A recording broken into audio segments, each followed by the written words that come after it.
I want to order McDonald's. I don't do that very often. I order like once a month. And this is not a vlog. This is supposed to be about Mixtape, the game, but I'm so disinterested that I want to order McDonald's instead right now. I'm sorry. While I'm waiting for that, let's talk about the first issue I have with Mixtape. Probably the most obvious one for everyone is that it's not a game, or at least not in the traditional sense. Normally, I don't have a problem with walking simulators, something like Life is Strange, or even another one called Another Code, and that's a Nintendo series that used to be on the DS and the other consoles and the Switch now. So I don't mind these kinds of games. It's just that this game was just freaking terrible.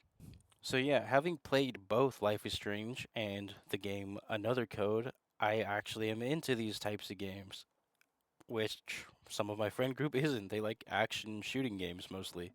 So basically what I'm saying is I am the target audience for this type of game and it didn't resonate with me. I didn't buy it because I watched Asmongold's playthrough. I thought, "Oh, this is a slice of life kind of Life is Strange type of experience." And I watched Asmongold's playthrough and no, that's not what I was promised in the type of game this is.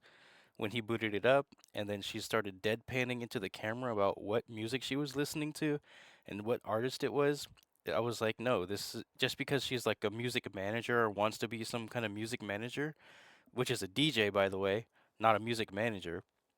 She just wants to like deadpan at the camera and yap at you for no apparent reason, and it breaks immersion. I'm just like, what kind of game is this? Usually the main character is like lost in thought. That's the typical experience you get with these kind of games. They don't like deadpan or explain to the camera or explain to the gamer what's going on. They just say it because they're through a third person perspective, but they're telling it to themselves, not to the audience. Take Max Caulfield for instance, she's very calm, but internally she's like struggling with it like dynamics you would if you were a young kid. Like you have anxieties, you have stresses, you have things that don't matter, but you're like getting all worked up over. What kind of internal struggle does the MC for Mixtape have? She's traveling. She's going away from her friends. You could say that's a struggle or a pain point for her, but it only manifests through her friend having a problem with it. It doesn't manifest as her own personal problem. She just kind of shirks it off when her friend says it. She doesn't explain that, oh, yeah, it's stressful for her too, or she doesn't want to leave. And if she does, it's not really emotional. It's more of like they need to put it in there in the story. I don't know if it makes sense, but she needs to like say something about it to acknowledge it, and then they move on. They don't talk about it further past that. And my order's here. What the heck did I get? I think this is it. Where's my soda at? I think I'm gonna get that. Hot fries and a soda. Okay. I think we're cooking now. We are cooking.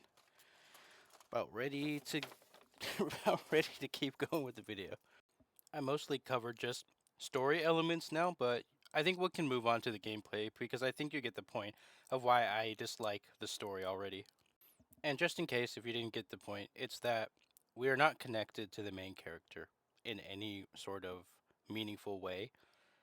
In the other two games I mentioned, Another Code and Life is Strange, you are definitely in the moment with those characters, and you don't feel like you're being pushed to the side as the player, or at least the person experiencing the story. You feel like you're immersed in the moment.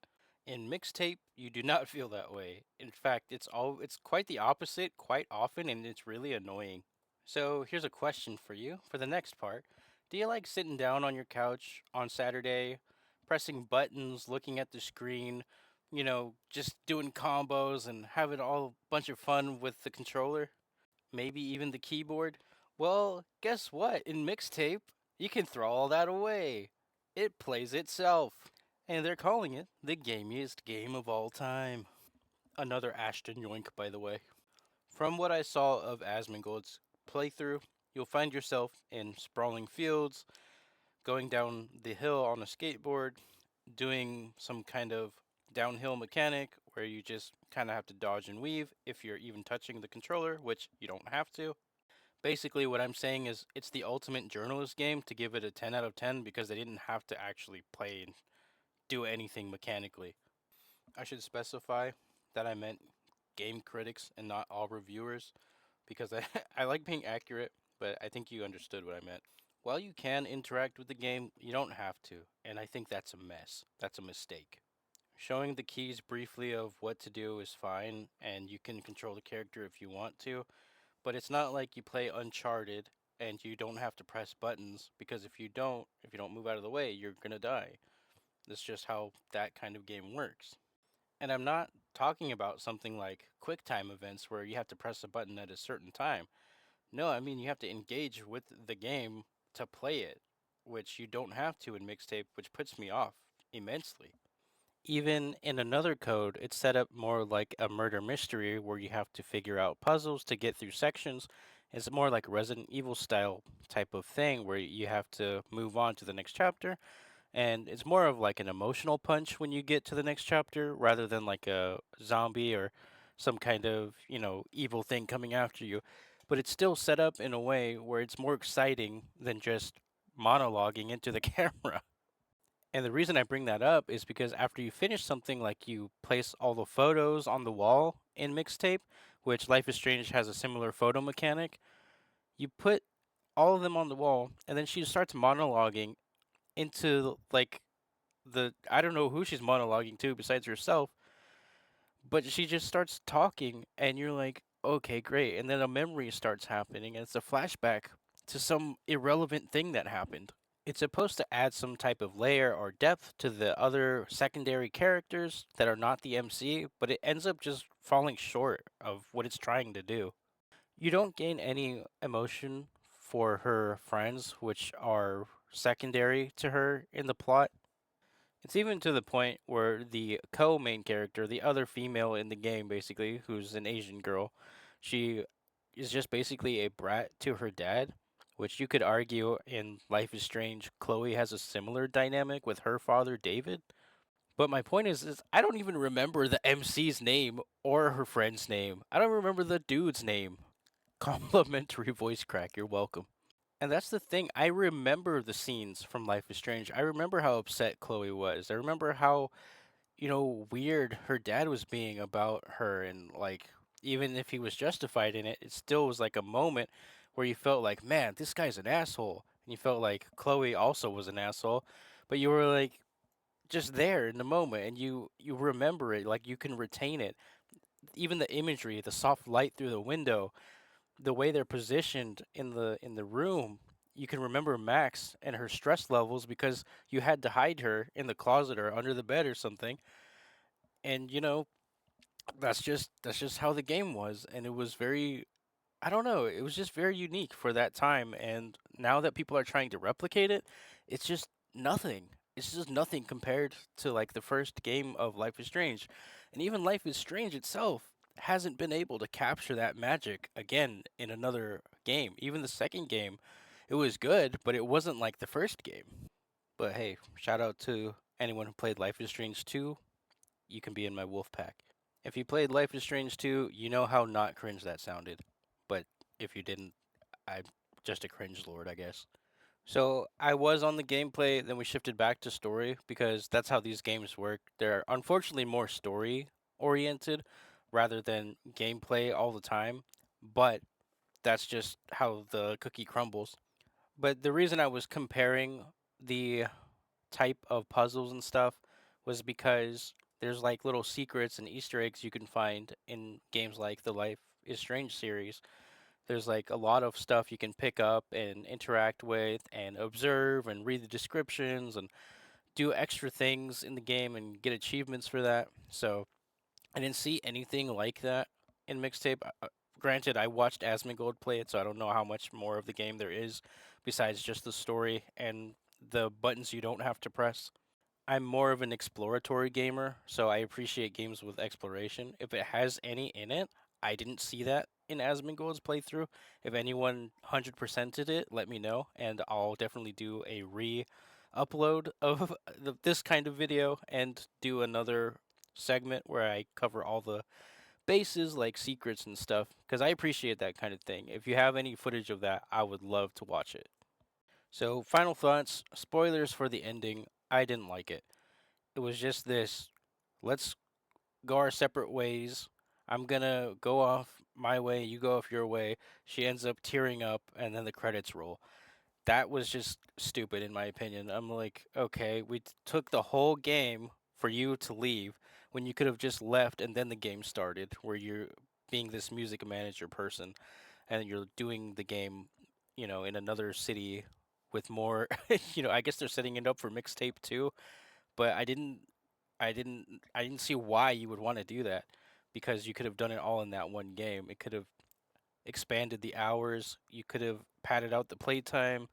It could have just worked out in their favor if they made the game longer. I think it was like 3 hours for most people to complete. The theming is around the 90s and stuff. I should have said that in the beginning, but I think you already knew if you saw any footage or watched gameplay or heard about the game, you already knew it was set in the 90s. So the main character has like this Sony Walkman with the orange headphones, like a classic trope in the 90s where you're listening to cassette tapes and you have these over the ear headphones. So that was kind of cool, but it was also like it's on a person that I don't care about and they're basically a unlikable millennial. I'm a millennial and I'm starting to realize why I didn't date any of them in high school. At least not until the right one showed up and then we got married and stuff. But, most of them were just asshats. Wait, don't click off. I'm a Latina. So, in general, nothing landed. The story, the gameplay, no puzzles that were very bright or like even close to something I would want to solve. It was mostly just putting photos up in a room, and that's not very exciting. It doesn't get my my brain brewing, you know what I mean? So if we don't have those elements, no gameplay, no story that I'm interested in, no puzzles worth solving, what's left, you know? How is this a game? How do you even figure that you're going to sit down on the weekend, play this for more than 3 hours and be happy with yourself? You won't be. It'll just be a slop fest that you bought that has a low gigabyte limit. I think it was like 12 gigabytes of data, and the game's over. You finished it. Wasted $30 or whatever it is. It's just like what? I have more 90s nostalgia remembering walking into a guitar center, smelling the wood from the guitars, playing for an hour, having the cashier yell at me that, oh, I only have 30 minutes left to play on the guitar and I'm rushing to make new songs even though I know only three riffs. And then he's like, you got to get off the guitar and I have to go up to the acoustic section and it smells amazing, by the way. If you've never been in a Guitar Center acoustic section, they've got acoustic guitars that have hybrid acoustic electric stuff with knobs and stuff, and you can't plug it into any amplifiers up there because it's more acoustic. It's more of like a soft kind of environment, so you have to play how it is. But they're amazing. The little acoustic shop is amazing because you go in there, it's a different vibe, a different feeling. After you messed around with electric guitars downstairs, maybe if you go upstairs too, there's even like drum sets you can mess with. I remember the sounds just walking in, hearing people drum, practice, try out different guitars, even people teaching other people chords. I have more nostalgia from that than watching a playthrough of Mixtape. So I think they can take whatever game they think they were trying to make and shove it up their freaking. Also, no Game Gear with Sonic. No Game Gear. Is it just because Sega isn't sponsoring you? It's a Sony product? Fuck out of here. Oh, my bad. It's technically not a Sony product, but they're um, marketed by PS5. So it's not by Sony, but they're heavily marketed by Sony. So there's that, I guess. And where the fuck is Mortal Kombat? You bitches. You got all this technology and music stuff. You don't got a game system with Mortal Kombat running in the background. This ain't the 90s. This is a good burger. Oh yeah, what about like the McDonald's playgrounds? How come I didn't see none of those in the game? These guys are just absolute Screw ups. Also, the game was astroturfed.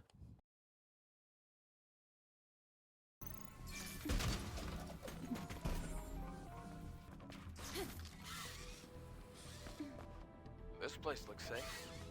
Let's rest for a bit.